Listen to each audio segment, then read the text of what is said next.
2.0 में आप सभी लोग का स्वागत है। फ्रेंड, आज की जो चर्चा करेंगे हम लोग ब्रह्मांड के बारे में चर्चा, यानी पिछली क्लास में हम लोग अभी तारा देख लिए, तारा देख लिया, आकाशगंगा देख लिए, यानी उसके अन्य नाम भी देख लिए। आज हम लोग बात करेंगे ग्रहों के बारे में, यानी उसी का भाग है, दूसरे भाग की बात करेंगे। आज हम लोग बात करेंगे ग्रहों के बारे में। ग्रह की बात करेंगे तो ग्रह क्या होता है, यानी कि पहले के साइंटिस्ट की परिभाषा अगर दी जाए तो ग्रह क्या होता है कि जो सूर्य का चक्कर लगाए, जो सूर्य का परिक्रमा करे या फिर चक्कर लगाए, जो सूर्य का चक्कर लगाए, इसे क्या बोलते थे? ग्रह बोलते थे। दूसरी परिभाषा क्या थी? जिसका स्वयं का प्रकाश न हो, जिसका स्वयं का प्रकाश ना हो। ठीक है, यानी कि पहले के लोग मानते थे या फिर कहा जाता था कि जो सूर्य का चक्कर लगाए उसे क्या बोलते हैं? ग्रह बोलते हैं। या फिर बोलते हैं जिसका स्वयं का प्रकाश ना हो उसे क्या बोलते हैं? ग्रह बोलते हैं। लेकिन एक संस्था आती है IAU, याद रखेंगे कौन सी संस्था है? IAU। बात करेंगे इंटरनेशनल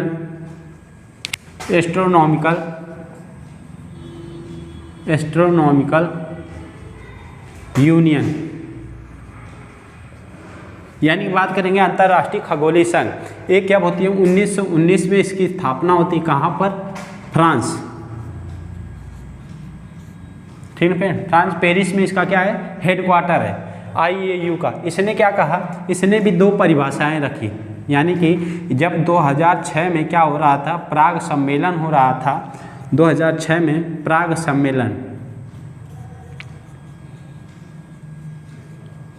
2006 में क्या होता है? प्राग सम्मेलन होता है। इस वक्त क्या होता है? यहाँ पर इसने दो परिभाषाएं रखी थी, यानी कि जिसका आकार, पहला था जिसका आकार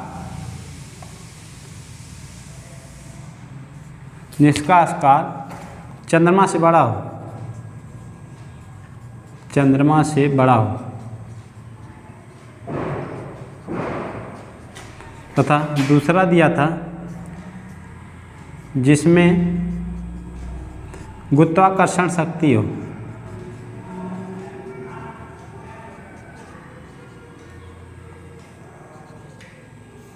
जिसमें गुरुत्वाकर्षण शक्ति हो। दोनों बातें याद रखेंगे, जिसका आकार चंद्रमा से बड़ा हो, जिसमें गुरुत्वाकर्षण शक्ति हो। लेकिन एक ग्रह था प्लूटो। कौन सा ग्रह था? प्लूटो। बात करेंगे प्लूटो, या फिर इसी को बोलते हैं यम।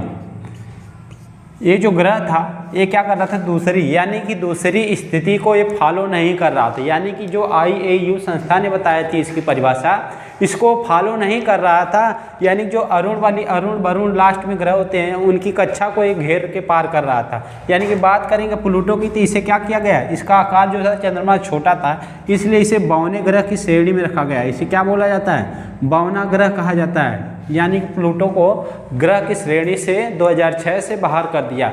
अब वर्तमान में ग्रहों की संख्या की बात करेंगे तो कितने ग्रह हो जाएंगे? टोटल 8 ग्रह हैं। यानी कि पहले बात करेंगे 2006 से पहले की बात करेंगे टोटल 9 ग्रह थे, लेकिन 2008-06 के बाद से अब कितने ग्रह हो गए हैं? 8 ग्रह हो गए हैं। अब हम देखेंगे एक एक ग्रह को। पहले ग्रह समझने की बात करेंगे, ग्रहों की टोटल कितने ग्रह हैं? टोटल 8 ग्रह हैं। यानी कि ग्रह की बात करें, सूर्य का चक्कर लगाएंगे ये सब। अब यहाँ पर बात करेंगे एक एक ग्रह को, यानी कि यहाँ पर बुध हो जाता है, यहाँ पर शुक्र होगा, यहाँ होगा पृथ्वी, यहाँ होगा मंगल, ये होगा बृहस्पति, ये होता है शनि, अरुण, ये हो जाएगा वरुण। यानी टोटल 8 ग्रह हैं। बुध, शुक्र, पृथ्वी, मंगल, बृहस्पति, शनि, अरुण, वरुण। यानी कि ये जो ग्रह हैं इसे बोलते हैं आंतरिक ग्रह। क्या बोलेंगे फ्रेंड? आंतरिक ग्रह बोलते हैं। या फिर ये होते हैं ठोस अवस्था में। याद रखेंगे ये किस अवस्था में होते हैं? ठोस अवस्था में होते हैं। ये ठोस अवस्था में होते हैं, इसे बोलते हैं बाह्य ग्रह। इसे क्या बोलते हैं फ्रेंड? बाह्य ग्रह बोलते हैं। और किस अवस्था में होते हैं? ये होते हैं गैसीय अवस्था में, यानी यहाँ गैस के बड़े बड़े छल्ले पाए जाते हैं, यानी वलय छल्ले पाए जाते हैं यहाँ पर। जैसे यहाँ पर वलय छल्ला है, गैसीय अवस्था में वलय छल्ले पाए जाते हैं, यहाँ गैसीय अवस्था में होते हैं। ठीक है, और यहाँ पर क्या होते हैं, छोटे छोटे जो ग्रह के पार्ट होते हैं जिसे क्या बोलते हैं, क्षुद्र ग्रह कहा जाता है। यानी कि यहाँ पर क्या होते हैं, एस्टेरॉयड, क्षुद्र ग्रह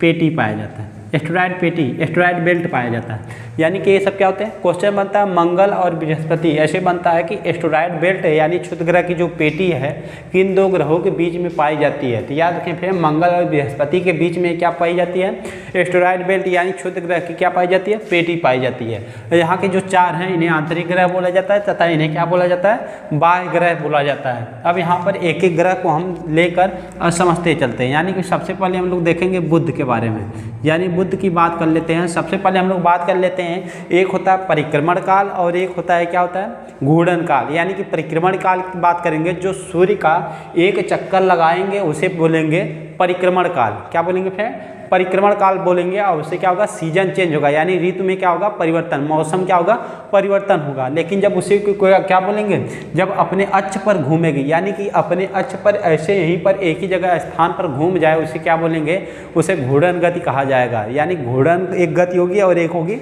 परिक्रमण गति होगी। यहाँ पर बात करेंगे हम बुध के बारे में। सबसे पहले देख लेते हैं तो क्या होता है, ये सौर मंडल का सबसे, यानी कि सौर मंडल का सबसे छोटे ग्रह की बात करेंगे तो कौन होता है, बुध होता है। सबसे छोटा, सौर मंडल का सबसे छोटा ग्रह कौन है, बुध है। और सौर मंडल के यानी कि सूर्य के सबसे नज़दीक है, सूर्य के सबसे नज़दीक है, सूर्य के नज़दीक है। वहीं बात करेंगे इसका जो चक्कर, यानी कि जो ग्रहों का चक्कर लगाया उसे क्या बोलते हैं, उपग्रह बोलते हैं। तो बताइए इसका एक भी उपग्रह नहीं है, इसका एक भी उपग्रह नहीं। उपग्रह की बात करेंगे तो बुध, यानी कि बुध और शुक्र जो शुरू के दो होते हैं इनके कोई उपग्रह नहीं पाए जाते हैं। यानी बुध की बात करेंगे तो इसका कोई उपग्रह नहीं है। और बात करेंगे इसके बाद बुध के बाद, बुध में ही इसका परिक्रमण काल तथा घूर्णन काल। परिक्रमण काल की बात करेंगे तो कितना दिन होता है, ये होता है 88 दिन। वहीं घूर्णन काल की बात करेंगे तो कितना होता है, 59 दिन।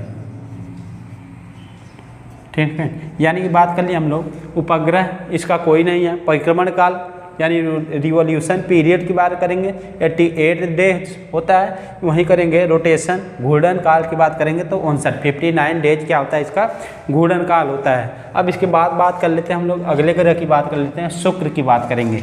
शुक्र की बात करेंगे, क्या होता है फ्रेंड, इसे पृथ्वी की बहन कहा जाता है। क्यों कहा जाता है, जो इसका आकार और आकृति है वो पृथ्वी के समान है, पृथ्वी के आकार के बराबर है, इसलिए इसे क्या कहा जाता है, पृथ्वी की बहन कहा जाता है।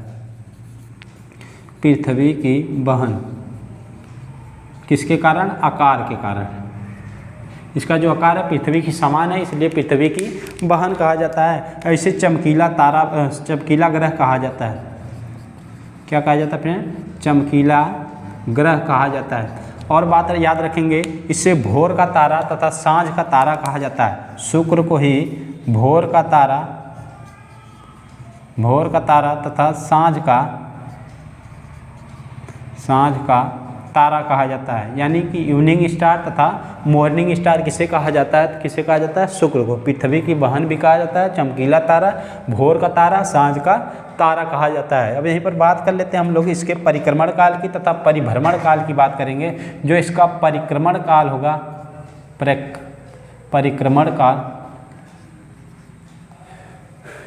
काल कितना होता है, 224 दिन, 224 दिन होता है परिक्रमण काल। वहीं घूर्णन काल की बात करेंगे तो घूर्णन काल इसका अधिक होता है, 243 दिन। याद रखें फ्रेंड, इसका जो घूर्णन काल होता है परिक्रमण काल की अपेक्षा क्या होता है, ज़्यादा होता है। यानी कि अपने अक्ष पर घूमने में कितना समय लगाती है, 243 दिन लगाती है, जबकि इसका परिक्रमण काल है 224 दिन में एक पूरा सूर्य का चक्कर लगा लेती है। अब यहाँ पर बात करेंगे इसके, क्या बात कर लेते हैं, इसके उपग्रह की बात करेंगे तो इसका भी कोई उपग्रह नहीं है। और एक बात याद रखेंगे कि शुक्र जो है, शुक्र यानी कि ये वाला जो ग्रह है ये क्या करता है, ईस्ट से वेस्ट यानी पूरब से पश्चिम की तरफ क्या करता है, घूर्णन गति करता है।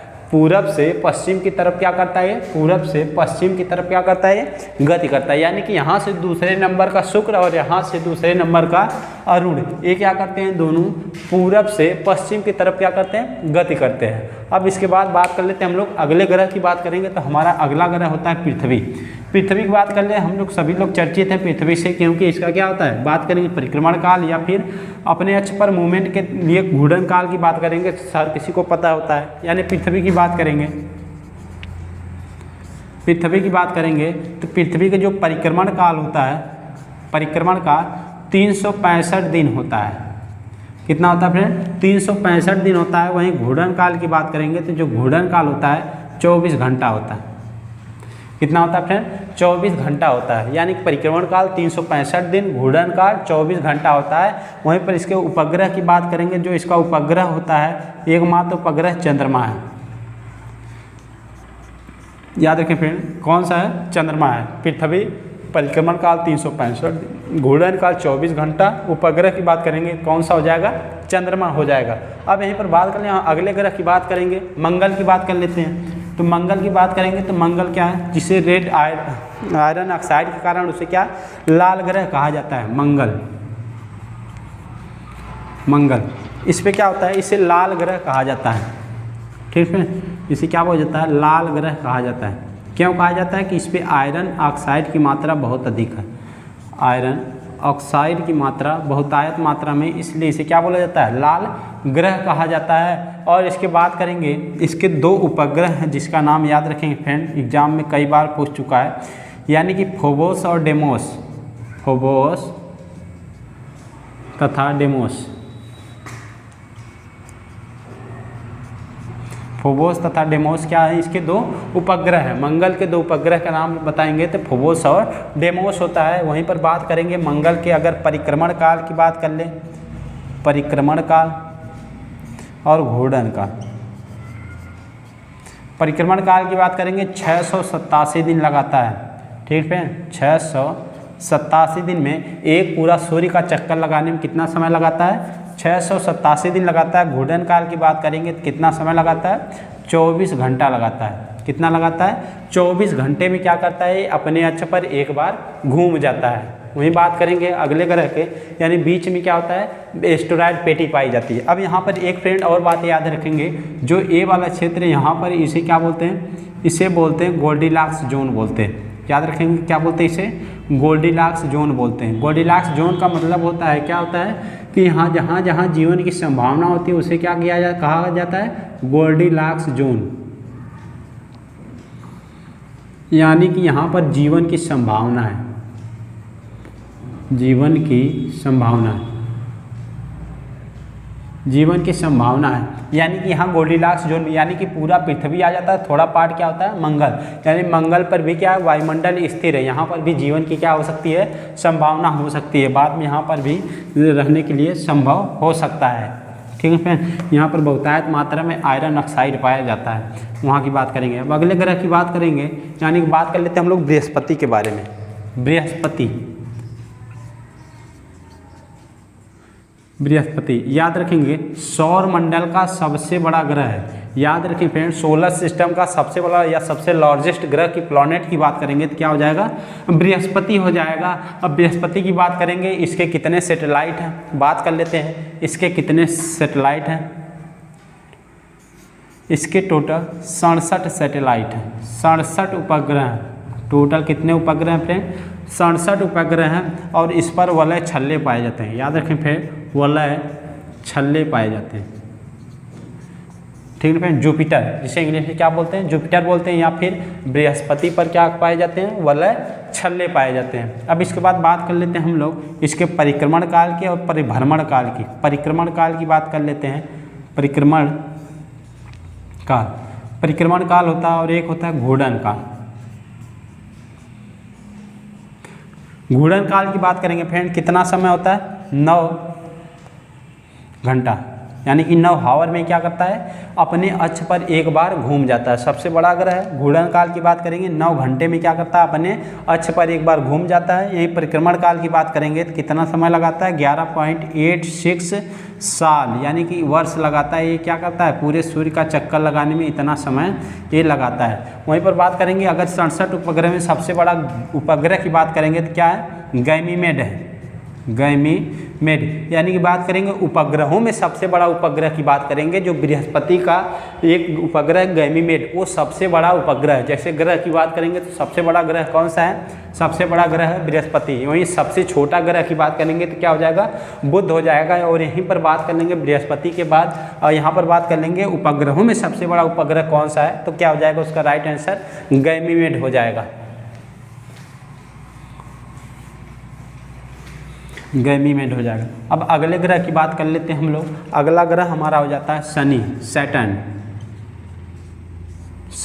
शनि की बात करेंगे तो क्या है फ्रेंड, यानी यहाँ पर वलय छल्लय यानी अग्नि वलय छल्ले पाए जाते हैं। यहाँ पर गैसीय अवस्था में होते हैं, अग्नि वलय क्या पाए जाते हैं, छल्ले पाए जाते हैं यहाँ पर। वहीं शनि की बात करेंगे तो शनि का कितने हैं, लगभग 83 उपग्रह हैं। शनि कितने उपग्रह हैं फ्रेंड, 83 उपग्रह हैं। वहीं उपग्रहों की बात करेंगे तो इसमें भी कौन सा सबसे बड़ा बात करेंगे तो टाइटन होता है। इसका क्या है, सबसे बड़ा क्या है, टाइटन है। इसके उपग्रह की बात करेंगे सबसे बड़ा इसका टाइटन जो है, सबसे बड़ा उपग्रह टाइटन है। यानी कि टोटल बताएंगे सबसे ज़्यादा उपग्रह की बात करेंगे कहाँ पर है, शनि के पास है 83 उपग्रह है। सबसे बड़ा उसमें से कौन सा हो जाएगा, टाइटन इसका सबसे बड़ा हो जाएगा। वहीं बात करेंगे इसके घूर्णन काल की बात कर लेते हैं। घूर्णन काल तथा परिक्रमण काल। परिक्रमण काल, वहीं घूर्णन काल की बात करेंगे तो कितने 11 घंटा में क्या करता है, अपने अक्ष पर घूमता है। और वहीं बात करें 29 साल में या 29 वर्ष में क्या करता है, पूरे पृथ्वी का एक चक्कर लगाने में कितना समय लगाता है, 29 वर्ष या 29 साल लगा देता है। यानी कि शनि की बात करेंगे सबसे ज़्यादा उपग्रह कितने हैं, 63 हैं। और सबसे बड़ा कौन सा है, टाइटन है। घूर्णन काल 11 हावर होता है तथा परिक्रमण काल क्या होता है, 29 साल होता है। ठीक है फ्रेंड। अब उसके बाद बात कर लेते हैं हम अगले ग्रह की बात कर लेते हैं, अरुण की बात कर लेते हैं। किसकी बात कर लेंगे, अरुण की बात कर लेते हैं।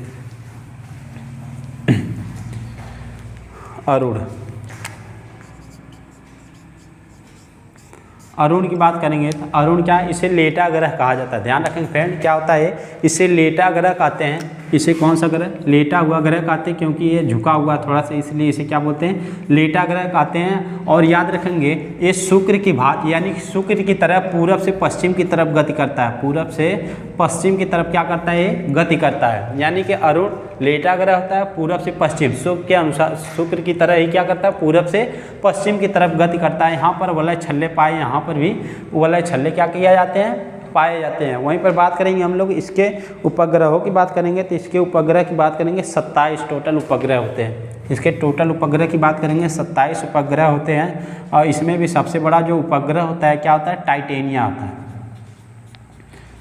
टाइटेनिया यानी कि याद रखें फ्रेंड, टाइटन किसका है, शनि का है, और टाइटेनिया किसका है, अरुण का है। 27 उपग्रह, सबसे बड़ा क्या है, टाइटेनिया है। और यहीं पर बात करेंगे इसके परिक्रमण काल की और घूर्णन काल की। परिक्रमण काल की बात करेंगे तो कितना समय लगाता है परिक्रमण काल में, यानी कि 84 साल इसका पूरा क्या होता है, 84 साल पूरा लगा देता है। और ये क्या होता है, 17 घंटे लगाता है। याद रखेंगे, दोनों याद रखेंगे कि इसका जो घूर्णन काल होता है 17 घंटे का होता है, तथा परिक्रमण काल जो होता है वो कितना होता है, 84 साल के बराबर होता है। यानी कि 84 साल में एक पूरा पृथ्वी का चक्कर लगाता है, सूर्य का चक्कर लगाता है। अब उसके बाद बात कर लेते हैं अगले ग्रह की, नेपच्यून की बात कर लेते हैं। नेपच्यून की बात करेंगे, ये क्या है, सूर्य से सबसे दूर ग्रह है। यानी कि सर्वाधिक दूरी पर कौन सा ग्रह अगर बात करेंगे तो क्या हो जाएगा, नेपच्यून हो जाएगा या फिर वरुण हो जाएगा। सबसे दूर है, सबसे दूर कौन सा है, वरुण हो जाएगा। अरुण के बाद कौन सा है, वरुण हो जाएगा। यहीं पर बात करेंगे 164 साल क्या करता है, 164 ईयर में या वर्ष में ये पूरे क्या करता है, सूर्य का चक्कर लगाता है।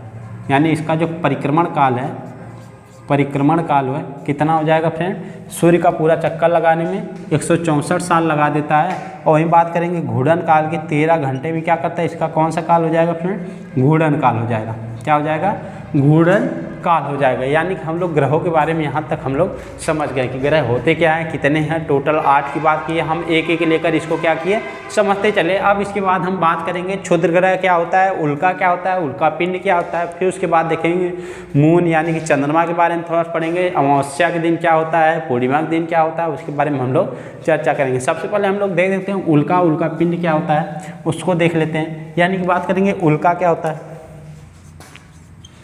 उल्का क्या होता है, उल्का पिंड क्या होता है, उल्का पिंड क्या होता है। बात करेंगे क्षुद्र, और उसके बाद बात करेंगे हम लोग पुच्छल तारा,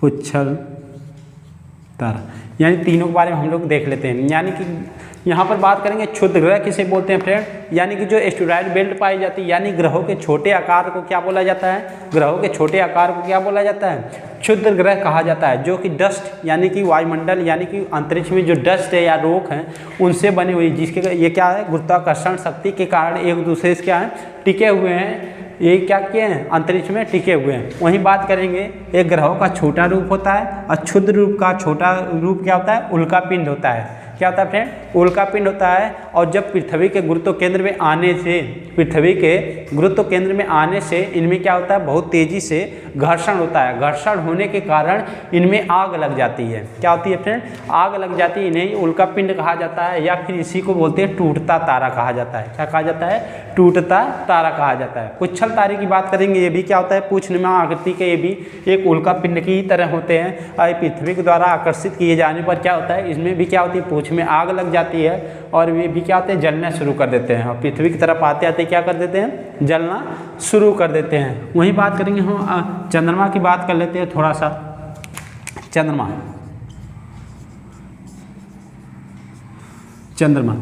की बात करेंगे, यानी कि जो 59% भाग हमें दिखाई देता है। बात करेंगे हमें 59% भाग ही दिखाई देता है। ठीक है, याद रखेंगे जो चंद्रमा का हमें कितना परसेंट भाग दिखाई देता है, 59% भाग दिखाई देता है, जबकि 31% भाग हमें नहीं दिखाई देता है। ये दृश्य होता है, दृश्य भाग होता है, और ये क्या होता है, अदृश्य होता है। यानी कि जो चंद्रमा का हमें 59% भाग दिखाई देता है तथा 31% भाग क्या होता है, अदृश्य होता है। क्यों ऐसा होता है, क्योंकि इसका जो परिक्रमण काल तथा घूर्णन काल है दोनों सेम है। यानी कि 27 दिन 7 घंटा, यानी 27 दिन 7 घंटा ये पूरा समय लगाता है। क्या करता है, अपना सूर्य यानी कि पृथ्वी का एक चक्कर लगाने में 27 दिन 7 घंटा लगाता है, और अपने अक्ष पर घूमने भी उतना समय लगाता है। यानी कि जब तक वो दूसरी ओर पलटता है तब तक पृथ्वी भी ऐसे घूम जाती है। यानी कि इसका परिभ्रमण काल के कारण दोनों सेम होने के कारण हमें 59% भाग ही क्या होता है, दिखाई देता है। वहीं पर बात करेंगे इसके दूरी की बात करेंगे, सूर्य तथा चंद्रमा और पृथ्वी के बीच की दूरी की बात करेंगे। जो दूरी होगी वो क्या होगी, चंद्रमा और पृथ्वी के बीच की मान लीजिए दूरी क्या होगी, यानी जो सबसे अधिक दूरी होगी, यानी कि मैक्सिमम दूरी कितनी होगी, 4,36,000 किलोमीटर,